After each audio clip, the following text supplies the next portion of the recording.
share screen now, so take a good look at people who've arrived, and we'll come back to being able to see each other and talk to each other. But I'm going to take a moment here to share screen. Whoops. I'm gonna share the screen that's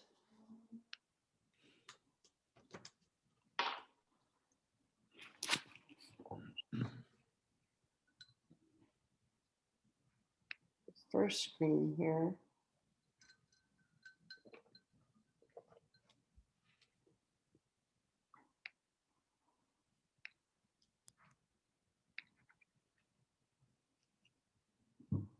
All right. Welcome. Well, I'm Camille Angel, rabbi on campus, and I'm joined with... I'm resident minister Kayla Schneider-Smith. Nice to meet everyone. Nice to see everyone here. Thanks for joining us. And we're going to start out with a reading that we found just in the last hours that feels like it suits our time, and then we'll move to screens and Haggadah slides that you can all see. But take a moment just to center yourself and just listen.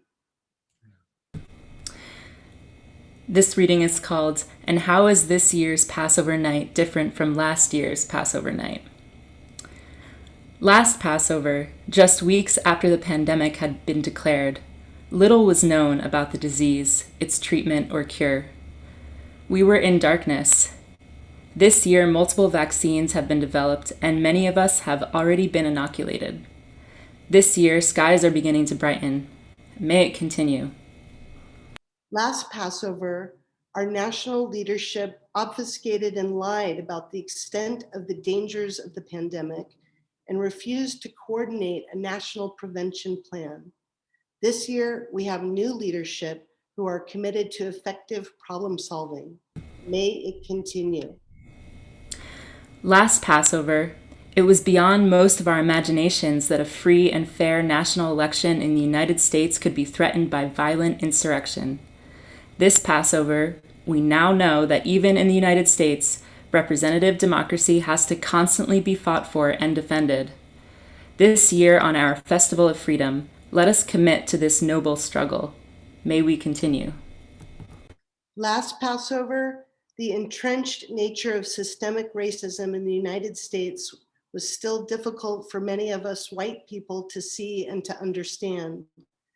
This year, following the murder of George Floyd with impunity by a white policeman in broad daylight, our eyes have been opened, and many of us have committed ourselves to deeper understanding of and meaningful action against racism. May it continue. And here I would add that in our own campus community, just in the last 24 hours, as we know of the hateful incident on our campus, we are profoundly upset to see how much we need to address, and we know we need to address in our own USF community. May it continue. And thank you everyone for coming here, because together we are stepping up and showing up for interfaith solidarity.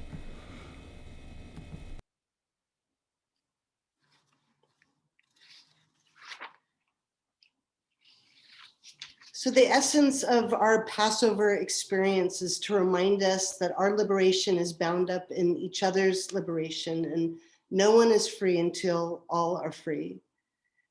We recognize the Ohlone people who were once the primary stewards of this land. Now we have the responsibility to continue to care for and honor this earth.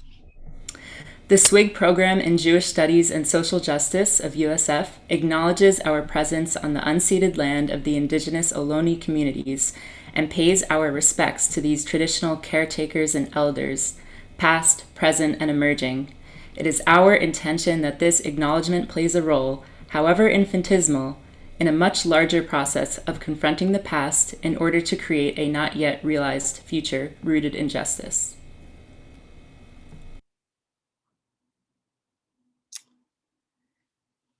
So this evening we have our Passover Seder, and it's something that we've been making and doing for 3,000 years. We gather to tell and retell our deliverance from bondage under a cruel ruler. We're here together at this Seder to speak of slavery and liberation in our own time. And if you were here, we would be with food and we would tell this narrative. I want to show you my Seder plate, but it's a little awkward here. It's a little awkward to show you all the symbols here, but whoa, see, we'll hold them up and make do. When it comes to your reading, just go ahead and hopefully you'll be unmuted and you'll read for us and we'll move it forward.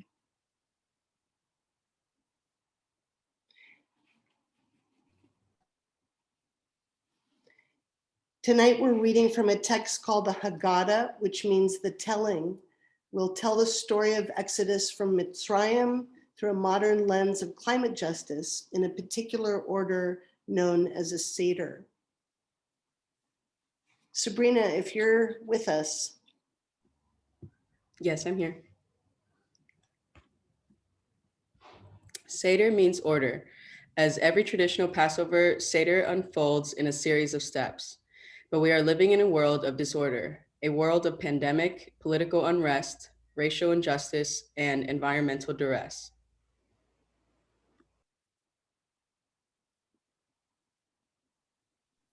Carlos? We are all bondage to the rulers and economies and philosophies that are destroying the planet, as well as continued rhetoric of hate against minority communities.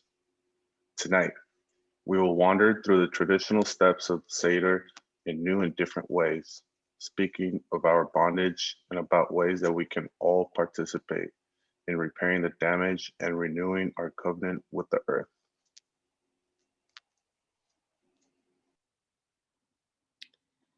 So for many of this is our first time participating in a Passover Seder, and yet we're all coming from a variety of backgrounds and traditions, some with religious faith, others with no religious background. We're all implicated in the conservation and healing of the planet we share. And tonight we're going to get a chance to meet a few of you who are in the room, and invite you to share with one another a little bit. There are 5 people in each room and there'll be 5 minutes. And we're asking you to think and share with each other where you're from and what's your role at the university. If you're bringing a cultural religious background with you, if you've been to a Seder before, a little bit about where you're coming from. And then we'll come back together as a whole group and continue with a blessing, which is our blessing for beginnings. And this is a beginning. This is the first time any of us have done just this in just this way. So shall we move into breakout rooms? Awesome.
Hello to those who just joined. I'm going to be assigning you to breakout rooms to introduce yourselves to your group members.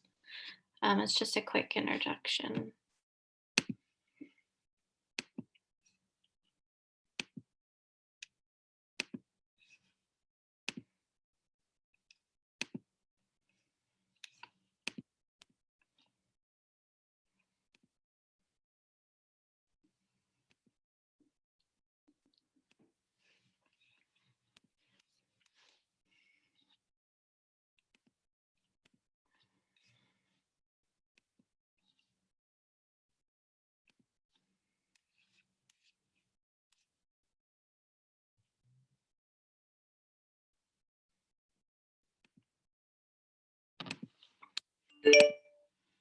Hello to those who are just joining us. We're getting into breakout rooms just for quick introductions.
So as we're regathering, it's nice to be together and meet one another. And whenever we, like I said, come together for new beginnings, we sing this blessing. So feel free to join along. I think the words are on the page there.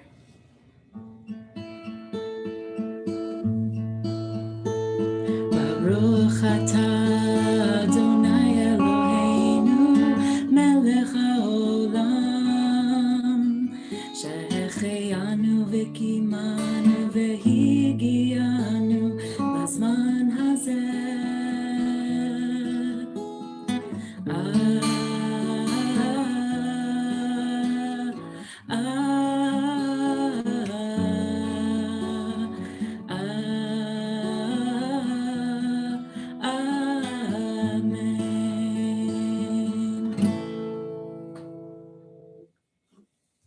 Blessed are you, the very life of life, who has kept us alive, sustained us, and enabled us to reach this season.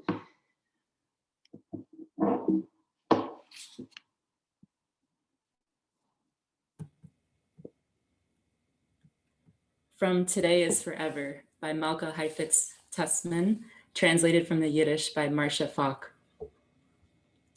I stroll often in a nearby park, old trees wildly overgrown, bushes and flowers blooming all 4 seasons, a creek babbling childishly over pebbles, a small bridge with rough-hewn railings. This is my little park. It's mild and gentle in the breath song of the park, and good to catch some gossip from the flutterers and flyers. Leaning on the railing of the bridge, seeing myself in clear water, I ask, little stream, will you tumble and flow here forever? The creek babbles back, laughing. Today is forever. Forever is right now. I smile, a sparkful of believing, a sighful of not believing. Today is forever. Forever is right now.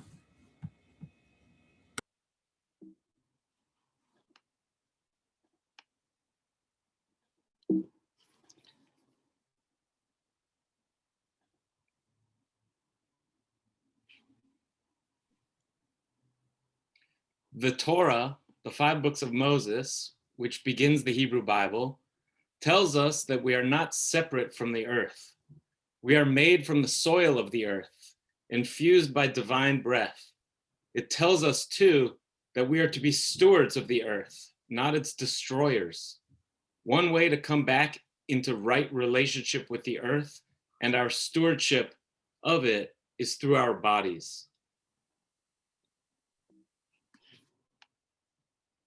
If we were together, we would kindle the festival lights. We'd light candles in this moment, and that would help us set our intention and sanctify this time.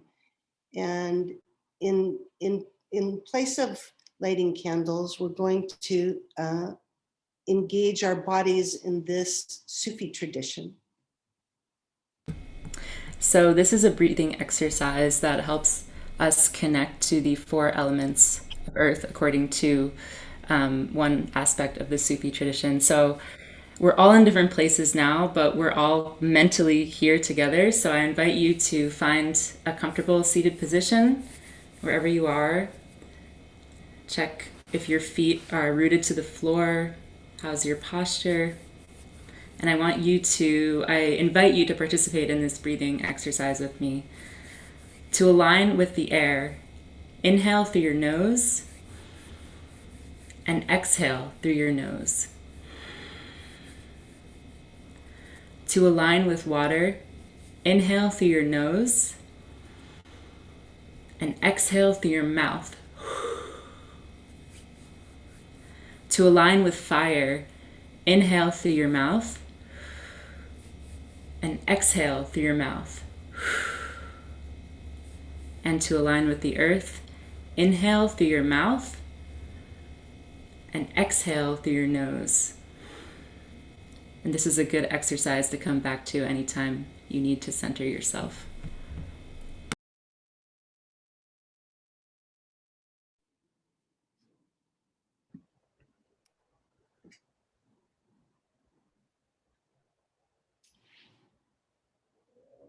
If you were to sit in the Seder in my home, you might see some of these. I held up the computer before, but I'm not going to do that again.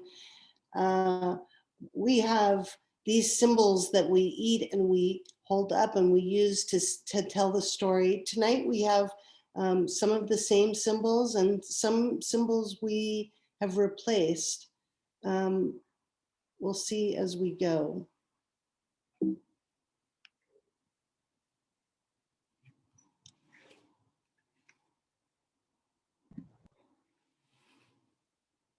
Kayla? So before Alec reads this slide, each Passover we join together to remember the promises of freedom that God made to the Israelites. This Passover, we will make 4 new promises to protect, adapt, conserve, and mitigate. We make these commitments to climate action in order to promote justice and health for our Earth and all of its inhabitants.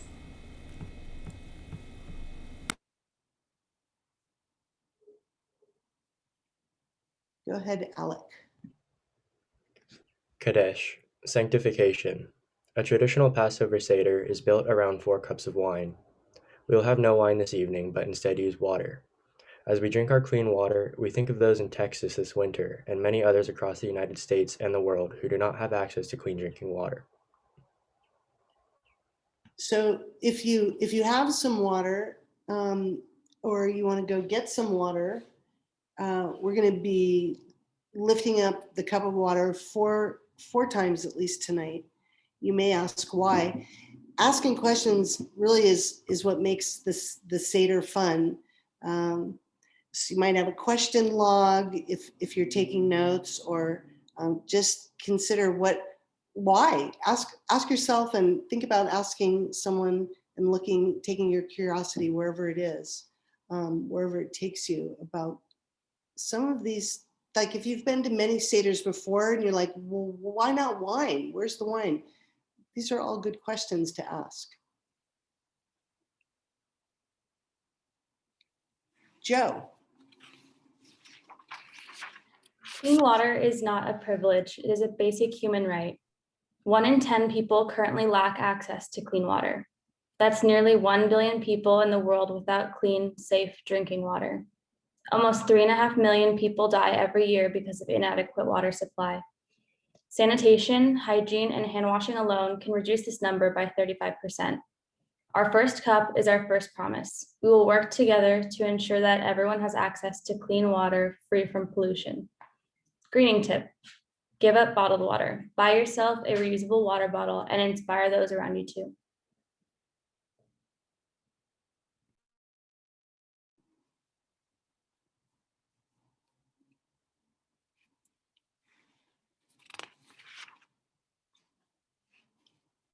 Nicholas? Not present. Thank you. Elias Raymer? Magid Elias Raymer?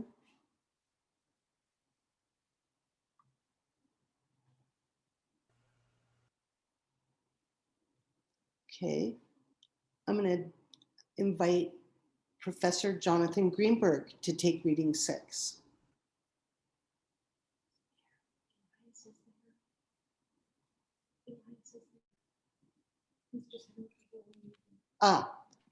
Okay. I'm getting. There we go. Yeah, go ahead. Go ahead, Professor. Should I go ahead? Yes. Thank you, Rabbi Angel. The Passover story gives us a roadmap, a story about how we can move from the narrow place, Mitzrayim, the narrow place of oppression, climate injustice, scarcity, and fear, to the expanse, liberation, climate solutions, abundance, and justice. It is a story about the power of collective action. It is a story about the power of organizing, from Benu, a Jewish call to climate action.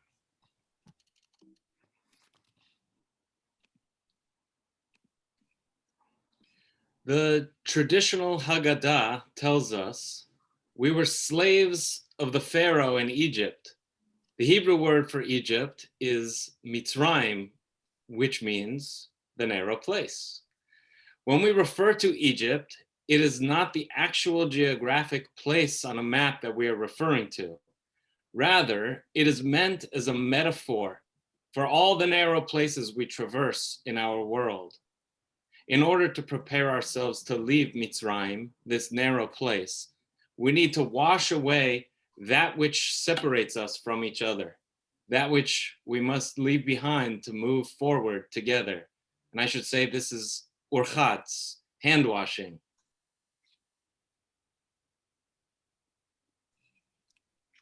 And here I'm lifting up my parsley and I'm dipping it in my salt water, which represents the bitterness, the tears.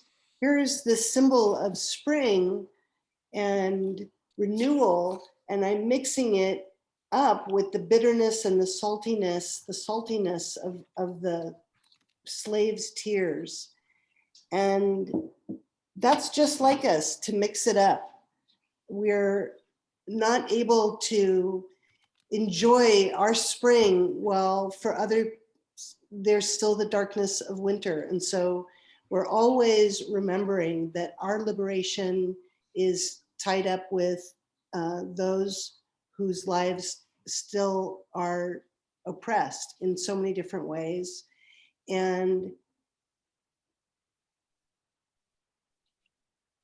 you might think about the blessings and the curses of this year, the way in which there have been things that have been for the good and things that you just assume leave behind as you move through this narrow place and this narrow time.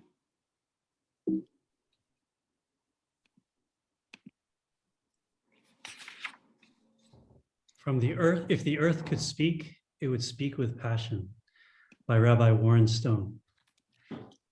As you dip the beauty of greens into the water of tears, please hear my cry. Can't you see that I am slowly dying? My forests are being clear-cut, diminished. My diverse and wondrous creatures, birds of the sky and beasts of the fields, small and large, are threatened with extinction in your lifetimes. My splendid, colorful flora and fauna are diminishing in kind. My tropical places are disappearing before us, and my oceans are warming. Don't you see that my climate is changing, bringing floods and heat, more extreme cycles of cold and warm, all affecting you and all our creation?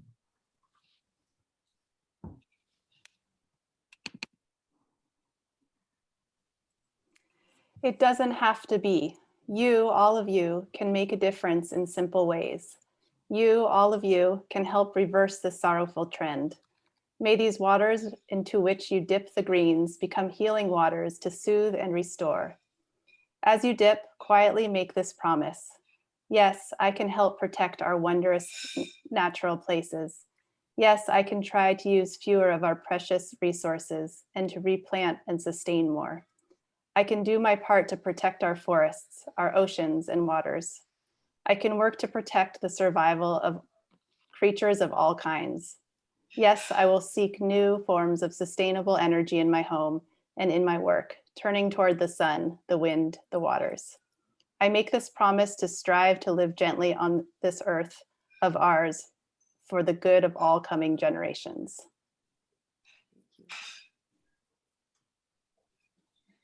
So I have this matzah, and in a moment, Nancy, you'll lead us in this reading, but I have a plate of here matzah. I'm taking the middle matzah,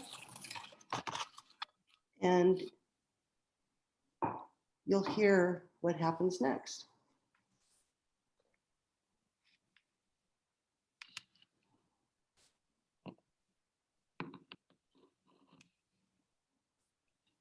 Yachatz, breaking the matzah. The breaking of the middle matzah is a reminder of the fractures and breaks in our environment and world.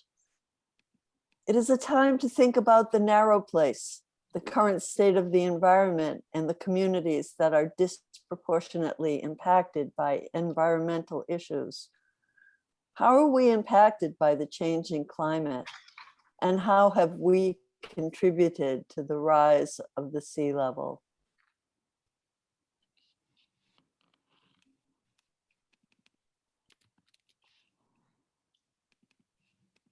Ella? Each of us here is now invited to name an environmental injustice, something that is broken in our world or environment, and write it in the chat. Each time someone names something new, we will break off a piece of the matzah and put it on our Seder plate. We do this in silence, listening to the sound of the matzah cracking. So go ahead and take a minute now and start putting in the chat some ways in which you see that our environment is broken. And Kayla, if you could read them as they come in. Food waste, lead and, oh, they're coming in quickly. Environmental racism, too many cars, air travel, consumerism, fracking, deforestation, drought, overfishing, forest fires, food deserts, water pollution, fast fashion, noise, light pollution, destruction of species, improper waste disposal, fires, plastic, factory farming, acid rain, food insecurity, oil spills, people without homes, eating animals, fossil fuel dependency, dynamite fishing, packaging, food deserts, burning of the Amazon, which usually destroys the lives of indigenous people, blackouts, food swamps, plastics in food and water and air, saltwater ocean pollution, light pollution, fishing nets in the ocean, greed, ozone degradation. Perhaps us, capitalism. Thank you.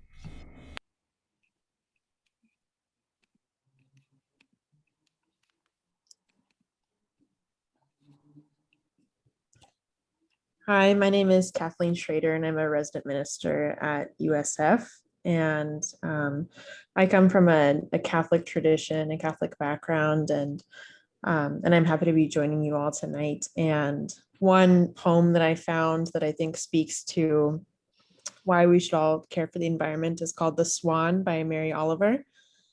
And it goes, "Did you too see it drifting all night on the Black River? Did you see it in the morning, rising into the silvery air, an armful of white blossoms, a perfect commotion of silk and linen as it leaned into the bondage of its wings, a snowbank, a bank of lily, biting the air with its black beak? Did you hear it, fluting and whistling, a shrill dark music, like the rain pelting the trees, like a knifing down the black ledges? And did you see it finally, just under the clouds, a white swan streaming across the sky, its feet like black leaves, its wings like the stretching light of the day? And did you feel it in your heart, how it pertained to everything? And have you too finally figured out what beauty is for? And have you changed your life?"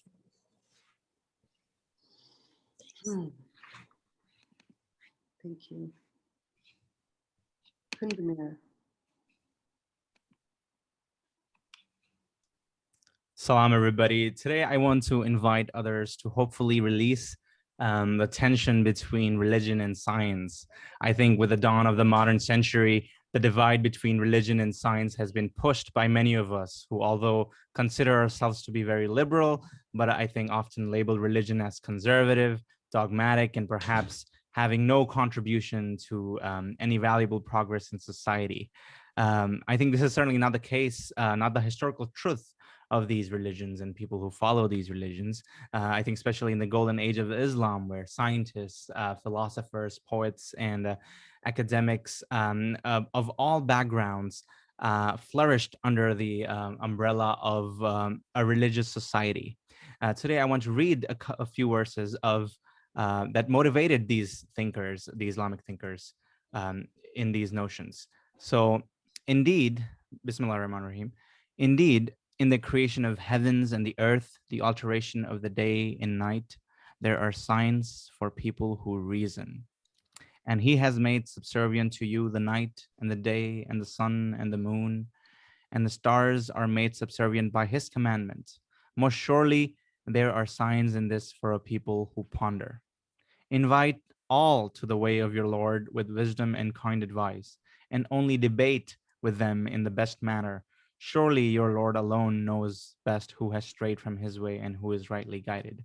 And there are many other verses where God is inviting us to reason, to ponder, to debate which certainly involves proof showing and proof gathering, notions that are extremely important to the scientific process, and the values that are even more important in a human being today as we fight for justice for our planet.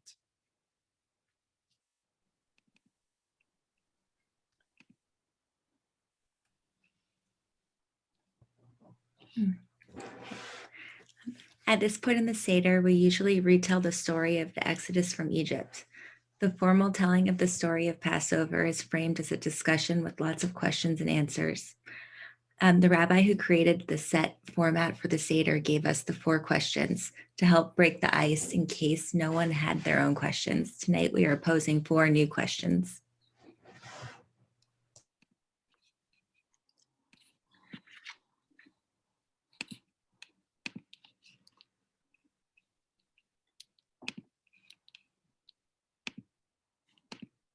So now we are going to go into our second round of breakout rooms with some new people, and we're going to be discussing our 4 questions for this night, and we'll put them in a message to your breakout rooms. What are you committed to doing for climate justice? What are you aware of but having trouble taking action on? In what areas do you feel you lack information about climate change? And what overwhelms you about taking action? So this is really just a time to, you might not be able to answer all of these, but just to share with one another where you are in your thought process at this point in the Seder.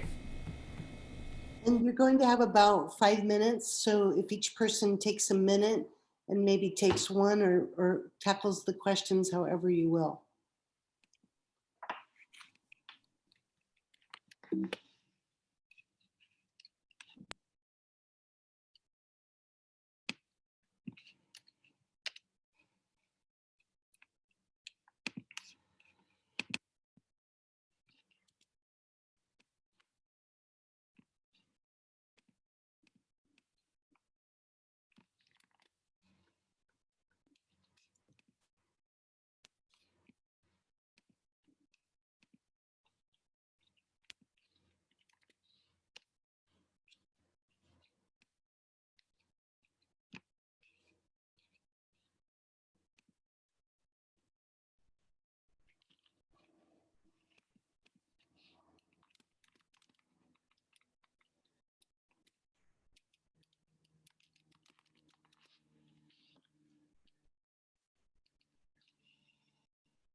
Welcome back.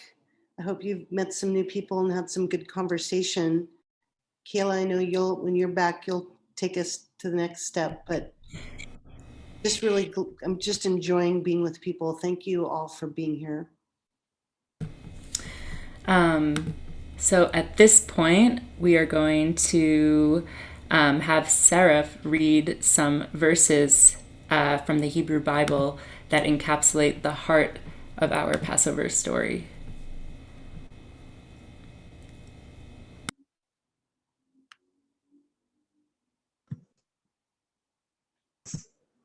Hello. I'm Seraph. It's an honor to talk with everyone here. The following verses from Deuteronomy relate to the core Passover story. My father was a wandering Aramaean. He went down to Egypt with meager numbers and sojourned there. But there he became a great and very populous nation. The Egyptians dealt harshly with us and oppressed us. They imposed heavy labor upon us. We cried to the Eternal One, the God of our ancestors, who heard our plea and saw our plight, our misery, our oppression. The Eternal One freed us from Egypt by a mighty hand, by an outstretched arm and awesome power, and by signs and portents known as the 10 plagues. Dun, dun, dun, dun. Introducing Professor David Silver and the 10 plagues. Oh, excellent. Thank you so much. And it's such an honor to follow Seraph. So thank you very much. I am going to share my screen and let's see what happens. Great. My name is David Silver. I'm an associate professor of environmental studies and urban agriculture. And for the longest time during this COVID, I've been, sometimes when I show photographs of our wonderful garden and our food activities, my students not only groan, but they moan. It's so difficult to see the spaces that we cannot be together. However, recently, I think that we need to continue imagining what our future is going to be, and we need to imagine what our next year's Seder is going to be like, and we will all be together. So what you're seeing is a Seder of my family in Oakland from a couple of years ago, about actually 7 years ago. Oh, excuse me. So I am here to talk about the 10 plagues, and the first plague that we are given is the water turning into blood. And what's fascinating about these plagues, I'm going to go very quickly, there's 10 of them and they're all deadly. But what's fascinating about all these is they're not only plagues, they're also kind of climate crises of especially related to food. But the first plague, Moses turned water into blood, and the Nile turned into blood, all of the fish died, and humans could not drink its water. The second plague is frogs, and I must admit, as a child, I was always confused by this one because it didn't seem like it was getting increasingly deadly. I loved frogs. I was ecstatic about frogs until I kind of learned a little bit about the description. And according to Exodus, it says, I will plague your whole country with frogs. The Nile will teem with frogs.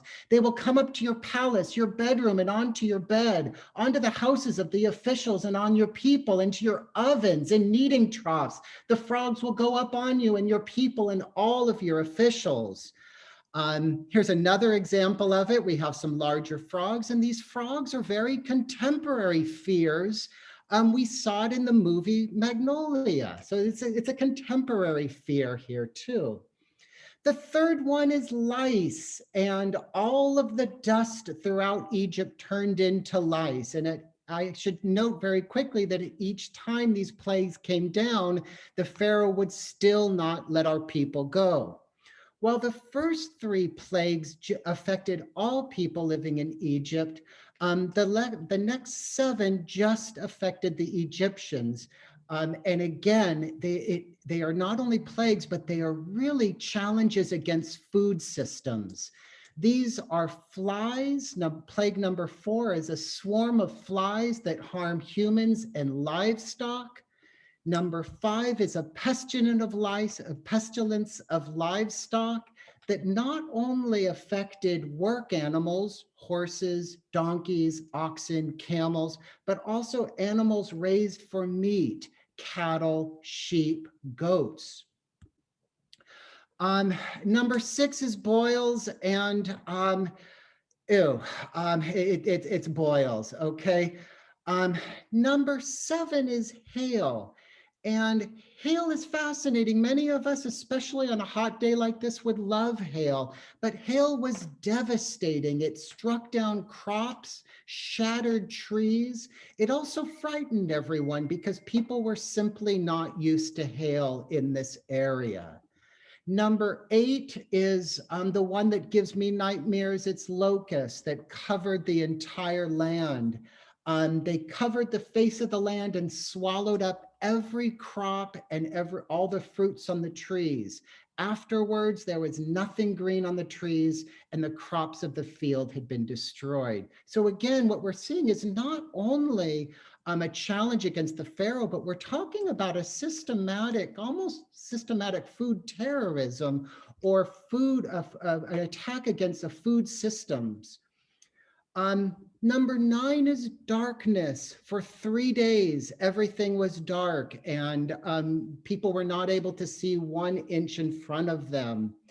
And finally, the most devastating one is death of the firstborn son of all Egyptians, and actually also the death of the firstborn of all Egyptian cattle.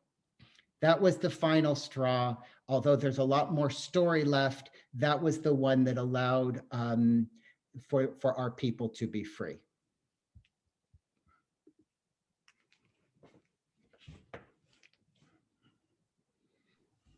Wow, that was awesome. And scary. And I wonder if you could just say for 1 minute, unscripted, before we move on, where does COVID fit into all that? Yeah, I mean, it seems like a couple of them, a couple of pestilences, a couple of most of these plagues are very visible. You're able to see the flies and the gnats and the pestilence, but this is more of an invisible plague, but it's affecting all of us.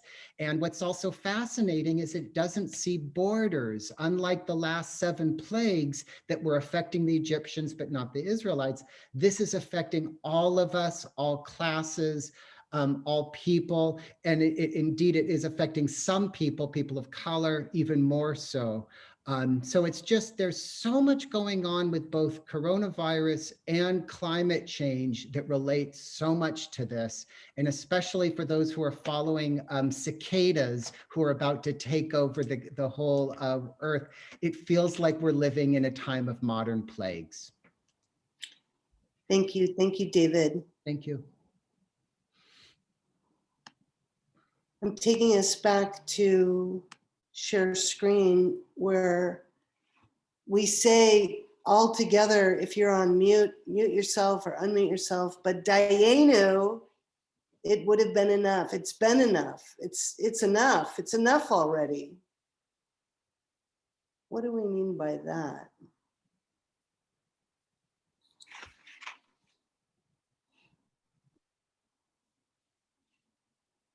Professor Steve Zavstovsky, will you join us? Yes. One of Passover's lessons is learning to distinguish between more and enough. Dayenu means it would have been enough for us if the Jews would have been freed from Mitzrayim without the destruction of the plagues. Often enjoying more wealth and comfort stimulates our desire for more attention, more comforts, more money, more and more and more. Passover and the Haggadah teach us to be mindful of what our real needs are, of what constitutes enough for you.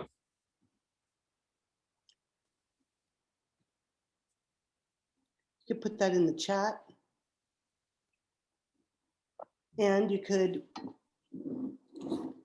prepare your second cup of water. Oh, Rabbi, go back 1 slide. We missed one. Sorry. Noah's slide. Yeah, there you go.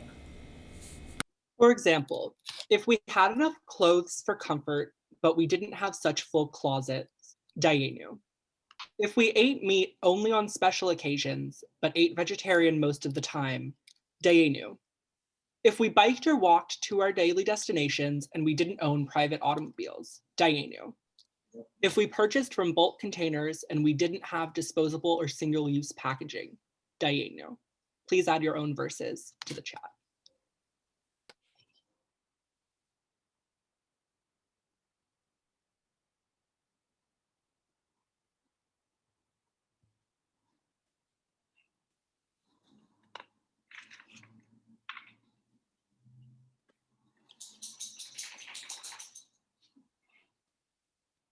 Reading 19, I'd like to invite Magid Elias Raymer.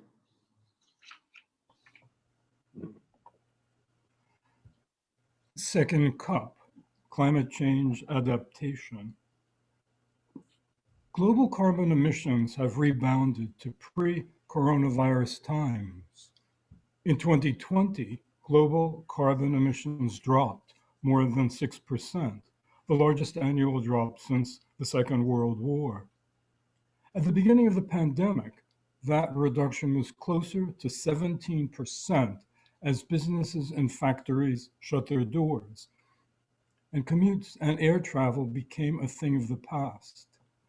Skies looked bluer, animals roamed around, and in some places, air quality seemed to be improving. But that progress was short-lived as the race to rev up the beaten-down economy began.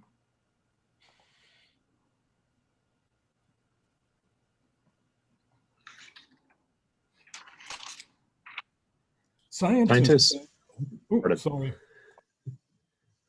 Scientists say a 7% drop in carbon emissions could reduce global temperatures. That number is in line with the Paris Climate Deal's goals. Our second cup is our second promise. We will adapt to using clean energy, like wind and solar power, or cutting down on meat consumption, which scientists say is the single best environmental action a person can take. Also, electric vehicles can produce nearly 43% less carbon emissions than diesel cars. Take a sip of your water from the second cup.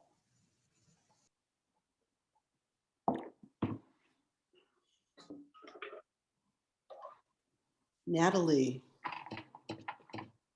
The bitter herbs serve to remind us how the slave drivers embittered the lives of the Israelites. When we eat the bitter herbs, we share in that bitterness of oppression. We must remember that slavery still exists across the globe. When you go to the grocery store, where does your food come from? Who picked the sugar cane for your cookie or the coffee bean for your morning coffee?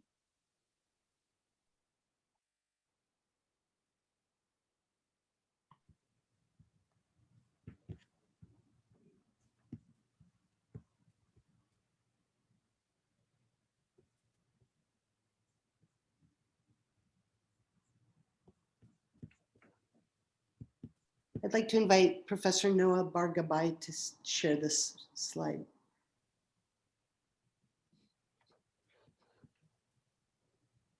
And We Buy Products marked fair trade, a global movement made up of a diverse network of producers, companies, advocates, and organizations putting people and the planet first. A choice for fair trade is a choice to support responsible companies, empower farmers, workers, and fishermen, and protect the environment. In other words, it's a world-changing way of doing business, working to ensure the lives of people who produce our food are safe, equitable, and free from bitter conditions.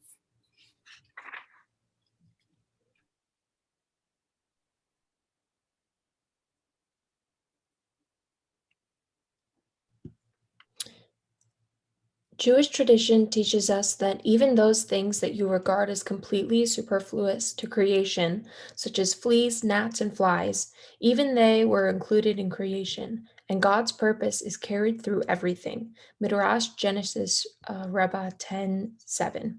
Our third cup is our third promise. We will celebrate and protect all the species and natural resources of our earth. Take a sip from your third cup.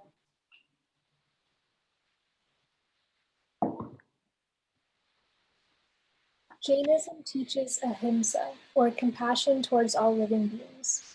Ahimsa means being compassionate towards not only other humans, pets, animals raised from meat, and endangered species, but also towards plants, even toward a single blade of grass. Avoiding the grass is something Jain monks and nuns are required to do. So, by teaching and bringing in these texts of other communities, other faith traditions, we are highlighting the theme of interfaith solidarity. Interfaith solidarity begins with interfaith education and literacy. As we encounter other traditions' ideas, we see what resonates for us that we can share in as well. And now I invite Brian Dussel, Associate Director for Liturgy, Music, and Interfaith Programs, to share a musical arrangement with us. Good evening, everyone. This evening, I'd like to share with you a circle round by Linda Hirschhorn. And before I share the musical arrangement, I just want you to focus on the text itself. And circle round for freedom, circle round for peace, for all of us imprisoned, circle for release, circle for the planet, circle for each soul, for the children of our children. Keep the circle whole. And within that, I want you to realize that circle round is both a noun and a verb. That round in music is where there's a melody, and with people coming in at various different times, it creates harmony. So it's a thing. And so a circle round is a thing, it's a musical thing, but it's also an invitation that if you can also see this as a verb, as the composer and the writer of the text telling us to gather around and to form a circle amongst ourselves for freedom, for peace, for release of the imprisoned, for our planet, for our souls, and for all generations. So once you start hearing the music, it's kind of entrancing, but I want you to keep this meaning of the text in mind. And with your mics muted, it's a very singable song, so you're welcome to join along with Kayla and the choir. Circle round for freedom, circle round for peace, for all of us imprisoned, circle for release, circle for the planet, circle for each soul, for the children of our children. Keep the circle whole. Circle round for freedom, circle round for peace, for all of us imprisoned, circle for release, circle for the planet, circle for each soul, for the children of our children.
Circle for release.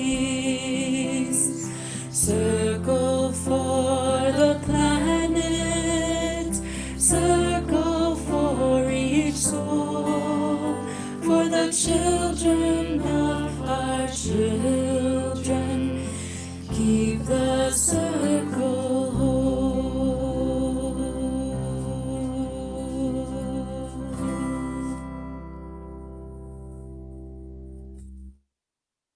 Thank you, Brian. Thank you, Kayla. Thank you, USF Liturgical Choir. It's a highlight. Nikita, we're on to your slide. There is hope for the future of our planet, for our children and our children's children to inherit a healthy, habitable Earth. We're already seeing the first stirrings of green economy. Renewable energy sources like solar and wind power are beginning to take center stage. Climate change isn't stoppable or unsolvable. We have solutions at our fingertips. Our fourth cup of water is our fourth promise. We, as individuals, families, and communities, will begin to transition to renewable energy sources. So with our fourth cup of water, we make that promise.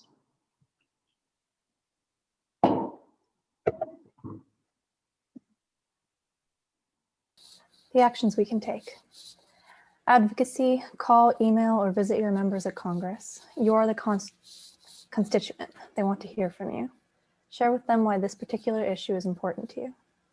Education, host an environmental film screening. Propose reading an environmentally related book for a book club. Engagement, find a local environmental organization or campaign in your community and get involved. Greening, be more conscious about the energy and water you use and the meat and products you consume and try to reduce them. Community, meet the members of your community living in areas that are environmentally unsafe, hear their story, and get involved in solution building by engaging in greening projects and advocacy efforts. Thank you. Sue?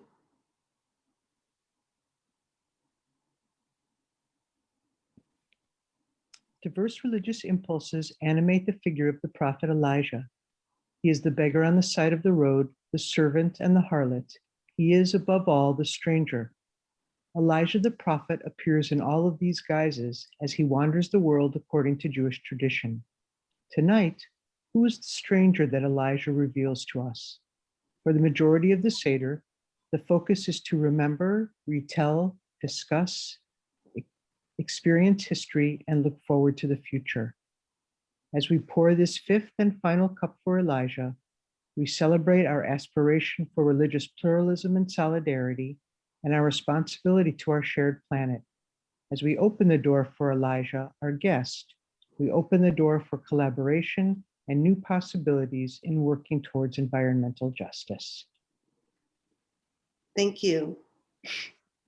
And I'd invite you now to take a moment to write in the chat, who is the stranger that Elijah reveals to us?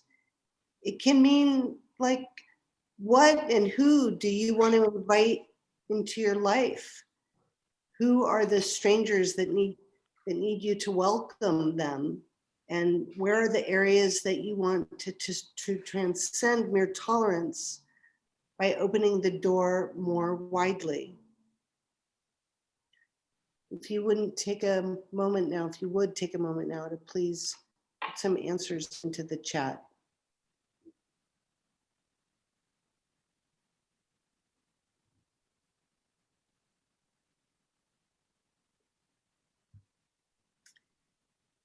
I'd like to invite our interim director of university ministry, Angelica Quinones, to share with us some thoughts. Thank you, Rabbi Angel. It's such a pleasure to be here with all of you tonight. In 2019, Father Arturo Sosa, Superior General of the Society of Jesus, announced the universal apostolic preferences that will guide the Jesuit order until the year 2029. Among them, is a focus on collaborating in the care of our common home. Directly inspired by Pope Francis's encyclical, Laudato Si', this fourth preference invites Jesuit institutions like USF and all of us to act on our shared responsibility to care for creation and acknowledge the creative work of God. We are reminded that, quote, the damage done to the earth is also damage done to the most vulnerable.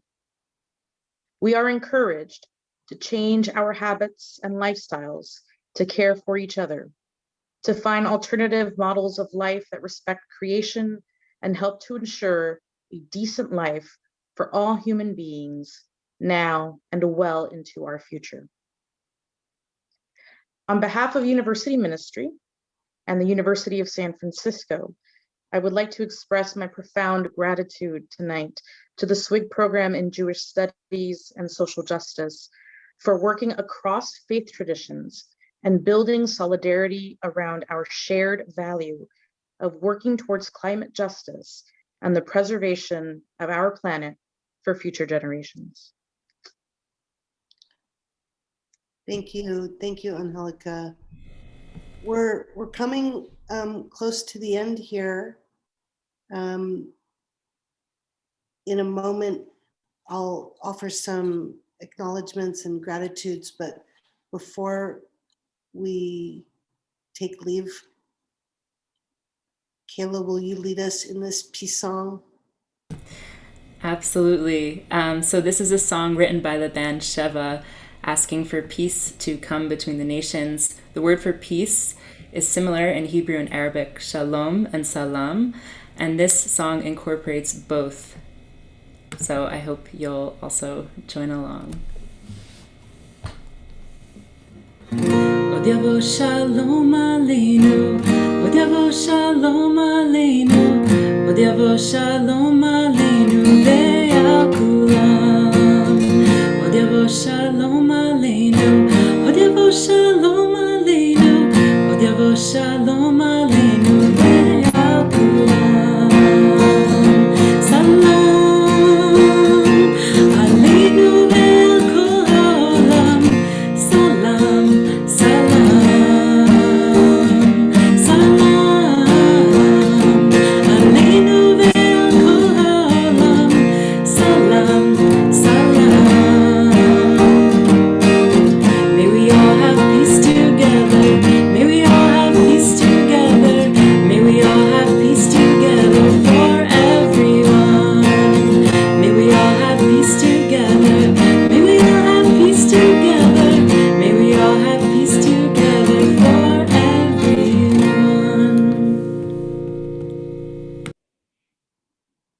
Thank you, Kayla. Thank you, Victoria. Thank you to the Theology and Religious Studies Department. Thank you to my colleagues and resident ministers in University Ministry. Thank you to our environmental study professors. And thank you to our graduate students. And thank you to our colleagues and teachers who've come and made this a special night. And really thanks to each of you students who've come and made this a special night. I want to just stop sharing and take a moment to put us in gallery view, because again, this is like a lifetime challenge. How do you translate a ritual that's meant to be with people together over a leisurely long meal, and we did it. We've brought you some of the essence of our tradition and shared new traditions with each other. My takeaway message for us to remember is that none of us are free until all of us are free, and none of us are free until we work to reverse and repair the damage and liberate, reclaim our commitment and enact our commitment to tikkun olam, to repairing and rebuilding and restoring. So thank you for joining in this ritual where we make these promises to each other, to ourselves, to the earth. And I'll see you on campus. We'll see each other, God willing, whether on campus or in social justice work. We're together. Let's circle round. Peace, everybody. Thanks so much for coming. Thank you, Rabbi. Thank you. Thank you. Thank you. Thanks, everyone. Everyone who read, thanks for coming and reading. Thank you. Bye. This was wonderful. Thank you so much. Thank you so much. Thank you so much. Bye, everyone. Thank you. Thank you, Kayla. Joshua Co-op. Good night, Bye, everyone. bye. It's so nice to see Night. you. Thank you. Thank you. Baba in person. Debbie, thank you. Wow. Maggie, Thank you. Thank you. Thank you. Thank you.